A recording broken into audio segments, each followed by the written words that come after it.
अस्सलाम वालेकुम friends, welcome to my channel cook with Kiran Ali. तो दोस्तों, लुकमी तो आपने बहुत खाई होगी, पर आज मैं आपके साथ शेयर करने जा रही हूँ हैदराबाद की फ़ेमस वर्की लुकमी। आए स्टार्ट करें।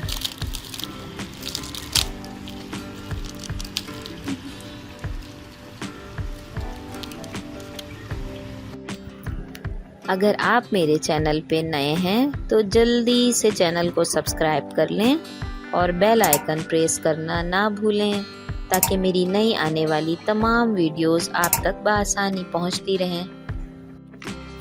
तो दोस्तों, पहले सबसे हम अपनी स्टफिंग तैयार कर लेते हैं। यह मैंने ऑयल ले लिया है 2-3 चम्मच। ऑयल ज़्यादा मत लीजिएगा। प्याज मैंने 2 मीडियम बारीक काट लिए थे। इसे हम हल्का सा इस ऑयल में सौते होने देंगे। ब्राउन नहीं करना है बहुत हमने। ये देखें, हमारे प्याज बस गुलाबी हो जाएं तो इसमें अदरक लहसुन पेस्ट 1-1 चम्मच भर के शामिल कर दें। ये हम बनाने जा रहे हैं अपनी लुकमी की मज़ेदार सी स्टफिंग। और आप देखिएगा, मैं इसके लेयर्स दिखाऊंगी आपको। यहाँ मैंने 1 कैप्सिकम काट लिया था। मोटी मिर्च जो होती है, ये बिल्कुल ऑप्शनल है, अगर आपके पास ना हो तो ना डालें, कोई मसला नहीं है। बीफ का कीमा मैंने यहाँ 200 ग्राम लिया है। नमक मैंने 1 चम्मच शामिल किया है इसमें। लाल मिर्च पाउडर 1 चम्मच डाल रही हूँ। आप चाहें तो यहाँ कश्मीरी लाल मिर्च भी डाल सकते हैं। ज़ीरा और धनिया मैंने 1-1 चम्मच लिया है। इन सारे स्पाइस को हम अच्छी तरह से इसमें मिक्स कर लेंगे। क्योंकि हमारा बीफ का कीमा है तो इसे थोड़ा सा वाटर लगा देंगे ताकि ये अच्छी तरह से गल जाए। वैसे तो कीमे में पानी की ज़रूरत नहीं होती, मगर आधा कप डाल के इसे थोड़ी देर के लिए फ्लेम पे रख दें। ये देखें, पानी खुश्क हो चुका है। कीमा हमारा बिल्कुल पूरी तरह रेडी है। अब हम इसमें आधा लेमन डालेंगे। लेमन का जूस डालना है। आधा लेमन पूरा डालेंगे और आधा बचा कर रख लेंगे। वो आगे बताऊंगी कि वो कहाँ यूज़ करना है। हरी धनिया, हरी मिर्च छिड़क देंगे ऊपर से। गरम मसाला पाउडर डाला है मैंने आधा चम्मच।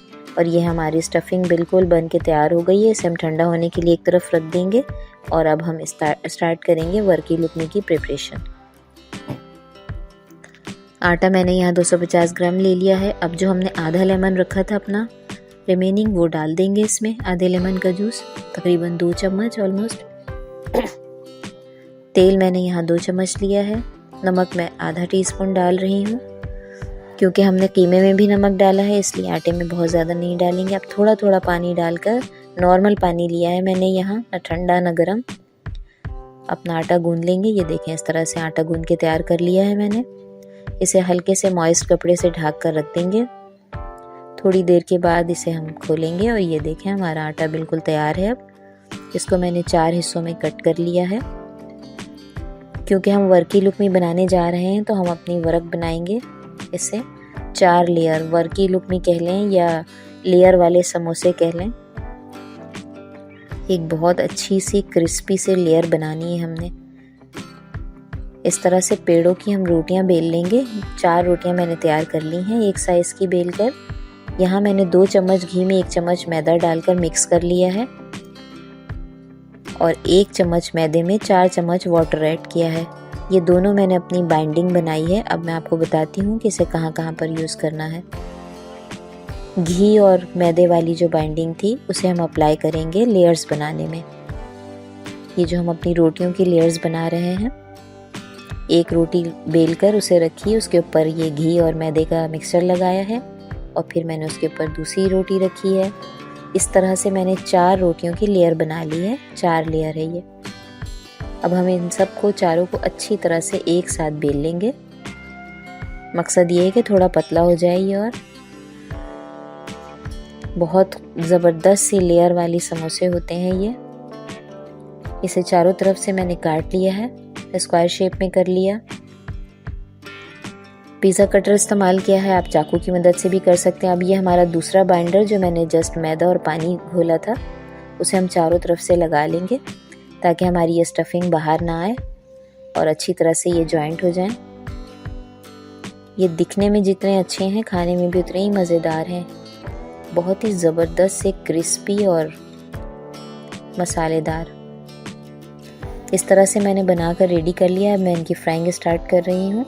इसे हम बहुत ज़्यादा हीट ऑयल में नहीं डालेंगे, कम गरम तेल में डालेंगे और इसे मीडियम फ्लेम पर फ्राई करेंगे।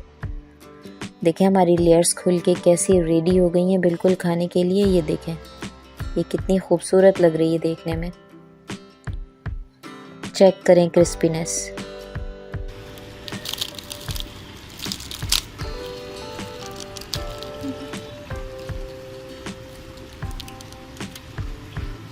मेरी इस रेसिपी को ज़रूर ट्राई करें, मुझे उम्मीद है बहुत पसंद आएगी आपको ये। अपना बहुत ख्याल रखें, दुआओं में याद रखें। अल्लाह हाफिज़।